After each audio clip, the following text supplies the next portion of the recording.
Secularism জিনিসটা কই থেকে আসলো, মানে এটার উৎস কোথায় বাংলাদেশের? এটা তুমি যে গ্রিক মিথোলজিতে পড়ছো যে প্রমিথিউস নামক দেবতা, সে দেব মানে গডের কাছ থেকে জ্ঞানকাণ্ড হিসেবে আগুনকে নিয়ে আসছিল, মানে মানুষকে জ্ঞানী করবে এই অর্থে, তাই না?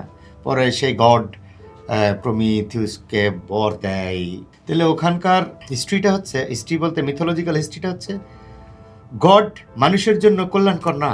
তো দেখো, আমরা যদি 1600 সাল পর্যন্ত মানে রেনেসাসের আগ পর্যন্ত যদি আমরা টোটাল ইউরোপকে দেখি, সেখানে যে শাসন চলতেছে সেটা গডের শাসন, মানে গির্জার শাসন, তাই না? গডের যে মেসেঞ্জার্সরা আছেন, পাদ্রী বা তাদের শাসন চলতেছে, সেখানে জনগণের কোনো অংশীদারিত্ব নাই, কোনো অংশীদারিত্ব নাই। রেনেসাসের পরে বা ফরাসি বিপ্লবের পরে আমরা দেখলাম কি, গড আর নাই, শুধু মানুষ আছে, সেখানে গড আর নাই। এখন যখন মানুষ গডহীন বা রিলিজিয়নহীন বা রিলিজিয়াস ভাবনাহীন যে মানুষের শাসন আসলো, সেখানে রিলিজিয়ন নাই, এই যে ব্যবস্থা, এই ব্যবস্থাটাকে বলা হলো সেকুলার। তাহলে ওখানে সেকুলারের ধারণা আসছে গডলেস, গডলেস অথবা কি বলে রিলিজিয়নলেস। কিন্তু বাংলাদেশে তো তা না।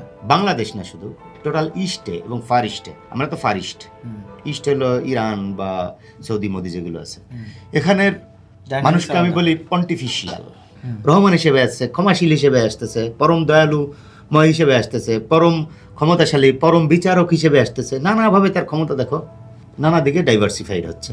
ফার ইস্টে আসো, এখানে যে খোদার ধারণা, মানে ভারতীয় অন্টোলজিতে, শিব তার একরকম পাওয়ার, ইন্দ্র তার আর একরকম পাওয়ার।